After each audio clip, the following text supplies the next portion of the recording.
Assalamualaikum warahmatullahi wabarakatuh. Viewer yang baik hati dan budiman dimanapun Anda berada, semoga semua dalam keadaan sehat walafiat dan juga dimurahkan rezeki.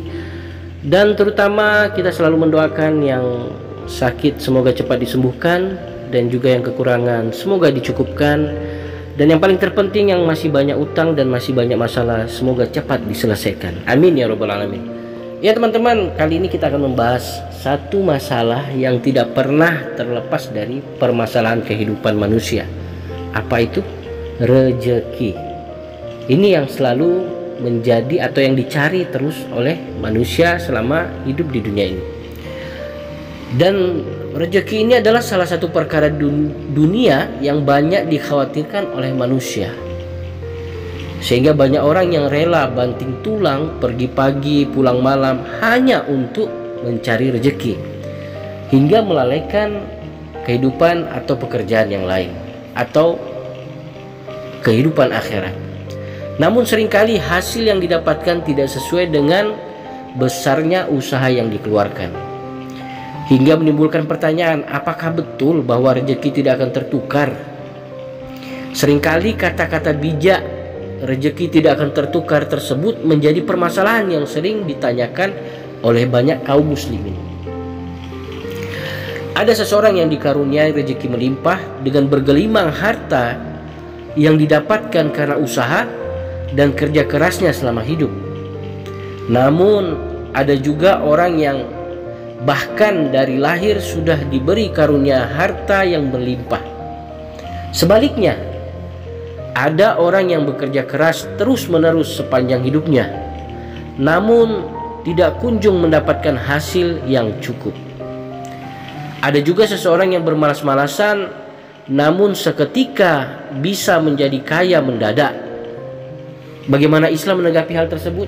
Nah, teman-teman, di sini Islam memberikan petunjuk bahwasanya rezeki itu juga mempunyai pintu-pintu dari satu pintu ke pintu yang lain. Sehingga kalau kita faham atau mengetahui pintu tersebut, insya Allah kita akan mudah untuk mendapatkan rezekinya. Rezeki yang datang dari Allah Subhanahu wa Ta'ala, rezeki yang berkah, rezeki yang berkah atau rezeki yang tidak disangka-sangka, yaitu Allah turunkan dari atas langit dan Allah keluarkan dari bumi. Inilah dari rezeki yang tidak disangka-sangka, dan ini menjadi barokah. Apa itu barokah? Yaitu kebaikan yang tidak disangka-sangka. Akan datang saja kebaikan itu secara tidak disangka-sangka. Baik kebaikan pada diri kita, kesehatan kita, keluarga kita, semua yang jelas itu adalah kebaikan. Nah teman-teman, di sini kita atau saya akan memberikan 13 pintu rezeki. Ada 13 ya pintu rezeki, dan setiap pintu ini harus kita melalui tahapan-tahapan proses-proses yang harus kita lewati dan kita jalani.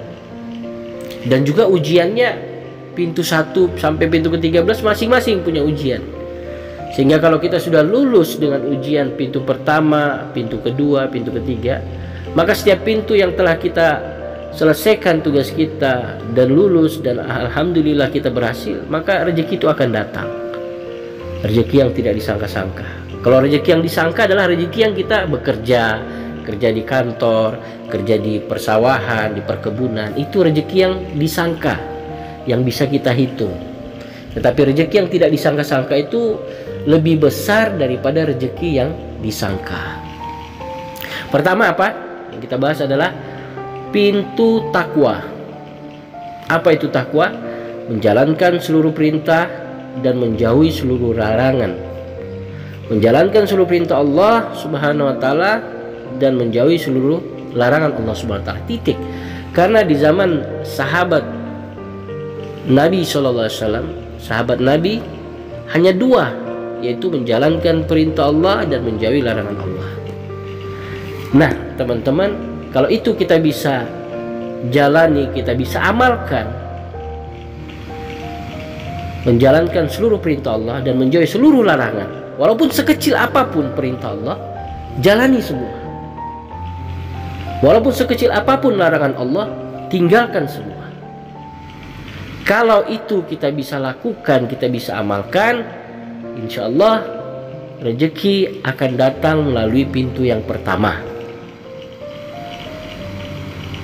Dan yang kedua, yang pertama kayaknya agak berat ya, kita beralih yang kedua. Tawakal, berpasrah diri. Pintu kedua, pintu rezeki yang kedua adalah tawakal atau berserah diri. Berserah diri ini pasrah kepada Allah.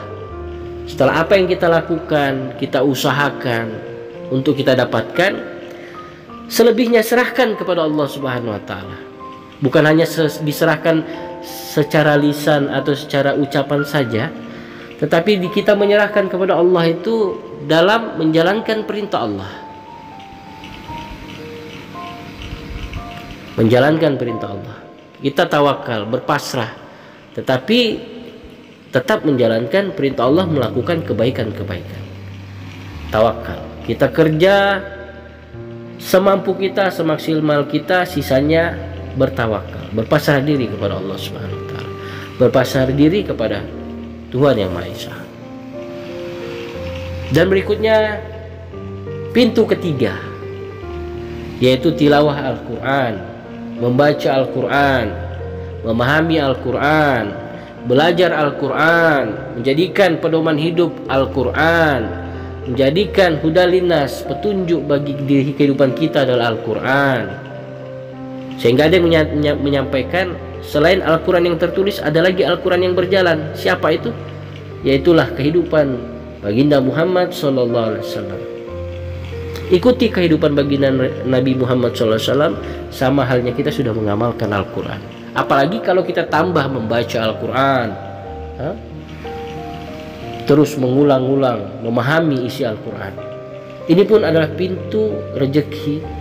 Kalau kita sudah melewati itu, mengamalkan itu, dan ujiannya juga ada. Nanti ujiannya seberapa tulus dan ikhlas kita dalam mengamalkan itu semua, barulah nanti rezeki itu akan datang. Tetapi bukan rezeki yang disangka. Yang datang adalah rezeki yang lebih besar, yaitu rezeki yang tidak disangka-sangka, yang datangnya dari langit, Allah turunkan dari langit dan Allah keluarkan dari dalam bumi. Dan dari rezeki itu nanti datang kebarokahan, yaitu kebaikan yang tidak disangka-sangka. Kebaikan yang tidak disangka-sangka ini lebih baik dari yang baik yang disangka. Oke teman-teman, mungkin 3 itu saja dulu. Dari 13 pintu rezeki, kita bahas baru 3 pintu rezeki. Pertama takwa, yang kedua tawakal, yang ketiga tilawah Quran. Dan seterusnya nanti kita bahas di video berikutnya. Alhamdulillah, semoga ini bermanfaat bagi kita semua. Kalaupun ada kesalahan, itu kesalahan pribadi saya, dan saya mohon maaf kepada teman-teman, saya mohon ampun kepada Allah Subhanahu wa taala. Semoga video singkat ini memberikan pencerahan kepada kita, baik untuk diri saya pribadi dan untuk orang yang mendengarkan. Oke teman-teman, ingat, masalah fitup akan indah pada waktunya. Assalamualaikum warahmatullahi wabarakatuh.